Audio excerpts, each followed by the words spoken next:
And I've been listening to him for years when he's on other radio shows and following his information. A lot of it has really turned out to be incredibly accurate, and the rest of it is coming true. I wish that wasn't the case, but knowing is half the battle, as they say in G.I. Joe, and knowing what we're facing, getting out of denial, gives us a chance to beat this. Look, I wouldn't be risking my life if I didn't think we could beat these people. Even if I end up getting killed or put in prison, you got to say no to this type of tyranny. My children have no future. And I can't just give in to fear even on threats to them. I just have to commit to this because these people are crooks. They're nasty crooks. And our forebears stood up to these type of people, and we've got to do the same. Look, some stations don't carry this first 5 minutes. Well, most of them do. But I want to come back and get into the other point that your sources and that writer that you were just mentioning was telling you. But let's start going to calls now and then get into the other points your sources have told you before you leave us at the bottom of the hour, and then I'll get into other news after that, folks. Let's talk to Michael in Florida. Michael, you're on the air. Welcome. Hey, how are you guys doing? Pretty good. What's on your mind? Well, I wanted to know what you guys think, the average American voter, what we're going to get off of this election, because, you see the left-right thing is fake. And, pretty much if they don't give Ron Paul a chance, I think we should just take pretty much everybody who's in the House now who's not acting responsibly. We should take those guys to court. Well, there are, look at Lugar losing in the primary, big establishment guy. There is a surge of patriot Ron Paul Tea Party types, the original Tea Party, who are winning elections at every level. So that's why the globalists want to accelerate their takeover, because as they said, they're worried about the counter-revolution, those of us that still want to have a free country. We are seen as the enemy, the extremists, the bad guys. Doug, your comments. Totally agree. Look, the right-left paradigm, as you've pointed out many, many times, that's over. It's done. There's a continuity of agenda at play here. Our only hope is someone who will uphold the Constitution, get back to the Constitution, and who might that be? Well, we've got Ron Paul.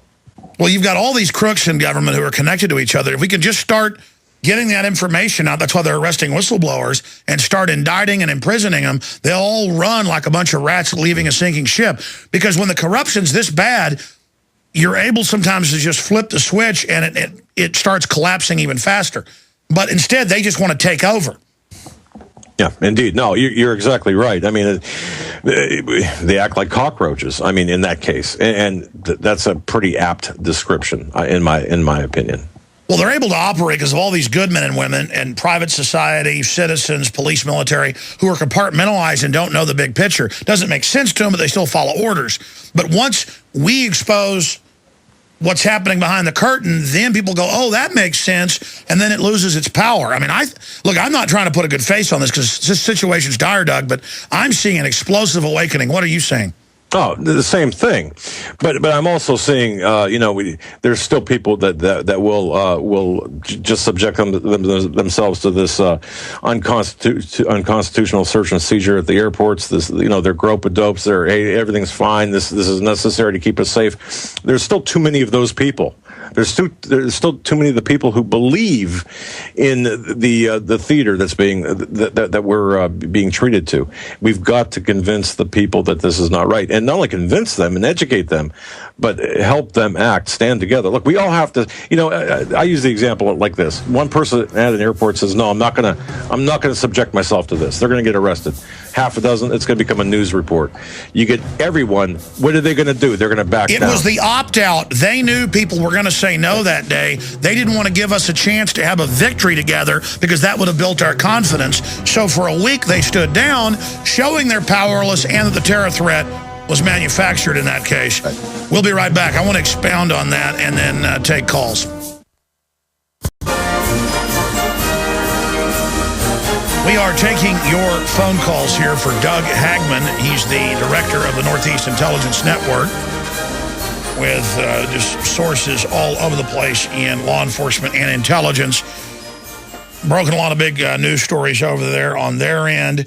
And he was just telling us last hour that one of his federal sources said it is a 3-alarm fire They are freaking out over the re-education camp documents that we now have. The Army has responded and says, yes, it's real, and it's classified, and it should not be in the public domain, and that is all. And how they're going to process you with your Social Security number and take the political dissidents and lock your butt up. I mean, this is the confession of an illegal, illegitimate criminal group running a government. I wonder who leaked this, Doug, and then we're going to go back to phone calls.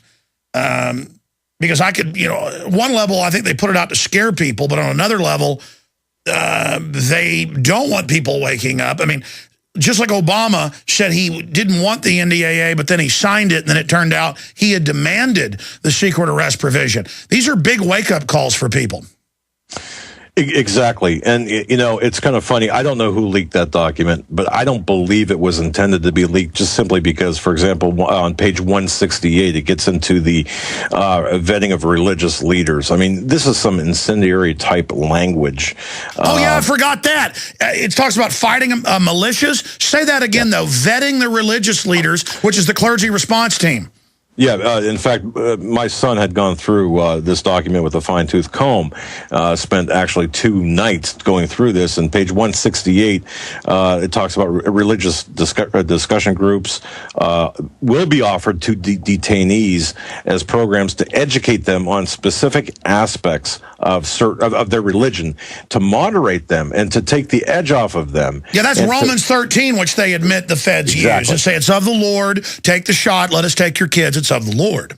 That's right. And they did not want this information out there. I mean, again, by you breaking this, and I believe you did break this, okay? I mean, there were a lot of people. The pucker factor, as my source calls it, was incredible. To think that this was actually leaked, and I'd be surprised, by the way, if you get a call back from the spokesperson. But that's just, it's great that you did that. But no, I mean, this was not supposed to be leaked out. And let me ask you this question then: What do you think the military is saying about this document? I mean, I know they've called in and said they're very angry. Police have called in. I mean, I've noticed that the media. Here's my main question: why is the mainstream corporate dinosaur media will normally make fun of something I say, but then admit it's real.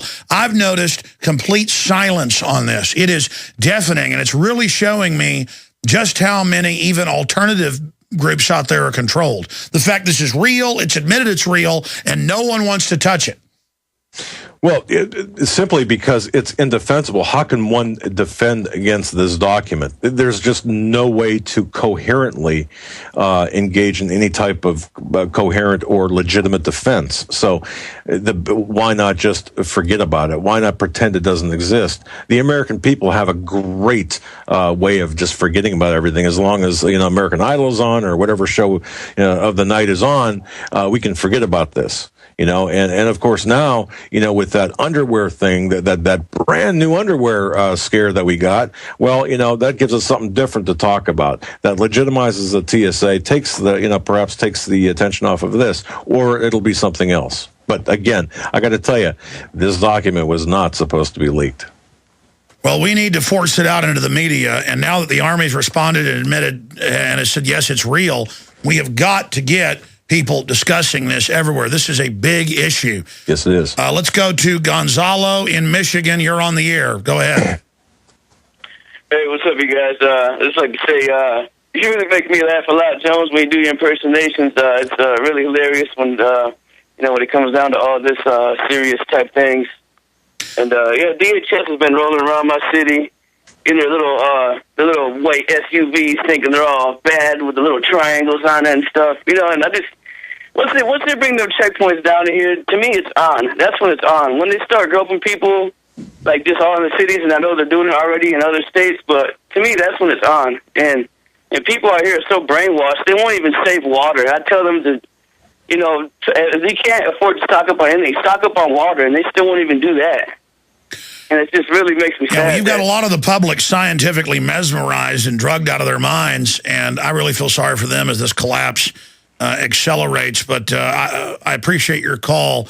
Yeah, what about federal police? And then TSA aren't even police. They're not trained. They're not sworn. But they can come to a town like in New Mexico, and say, grope everyone at the prom. We order you to. Out of their jurisdiction, not even real police, violating the Fourth Amendment. It's martial law. It's what it is.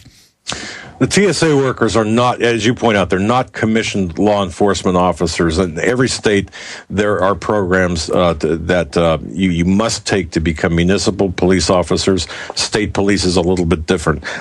These TSA workers, number one, have not gone through the proper background checks. I think you pointed that out. Now they're admitting some don't even get them now because it's not getting the scum they want. Oh, well, that's true, and some of this is supposed to have been the background given to third-party companies like our company. We do background checks for Fortune 100 companies. Okay, that's not happening. It's not happening with these people.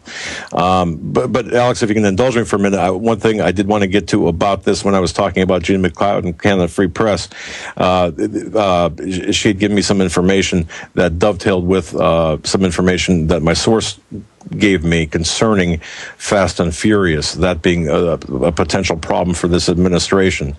According to the information we have, Attorney General Eric Holder is not going to have any problems whatsoever from Darrell Issa and others, because remember, Holder was the key figure who vetted the Clinton administration's pardons. Remember that 180-minute, last-minute pardons back in January 2001, the beneficiaries of whom included former Weather Underground members Susan Rosenberg and Linda Evans, for example.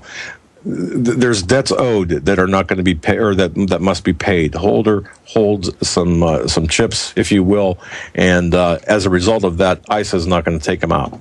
Okay, because I wanted to make sure I got that in there. Sorry if I got you off track. No, we ran into a break last hour. I'm glad you remembered that. In fact, I want to go back to calls now, but what are some of the other things your sources are telling you that are important? Well, just watch what Europe is doing. And he said this, too. Again, the initial conversation was on April 25th, I believe. Watch what Europe is doing. When you start seeing Europe crumble, or economically crumble, that is, you can start counting down. You've got you've really only got weeks, maybe months. Until it hits here. Watch very carefully what China does once they start calling in their debt, if they do. As far as military is concerned, this comes from a different source. There are Spetsnaz in this country. Now, we've always had mutual aid or cross-training of various foreign troops. That's always been there. And, of course, the rebuttal to foreign troops in this country by the neocons, if you will, or the people that say, it's normal. It's normal for this. No. We're talking about Spetsnaz troops specially trained in detention and torture. I've gotten reports as well, Alex, about our military in Afghanistan. They are being trained in detention as opposed to combat. Now, who are they detaining? Certainly, they're not detaining.